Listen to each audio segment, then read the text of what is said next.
एठी आमे किछि फोटण नेबा, किछि लंका देबा, किछि बिलाती कटा देबा, तापरे हरड़ डाली पकेई टिके भाजिबा, जहाद्वारा डाली आमर बेसी फिटिब नाही।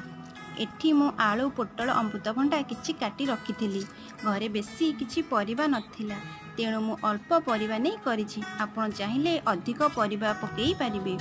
एठी आमे पानी देबा, हळदी देबा, किछि डालमा मसला पकेइबा, एवरेस्ट किछि गरम मसला देबा, तापरे लूण पकेइबा, तापरे किछि अदा छेचा पकेइबा, तापरे आमे घोड़ेई देबा। 3टा सिटी परे देखंतु डालमा आमर रेडी।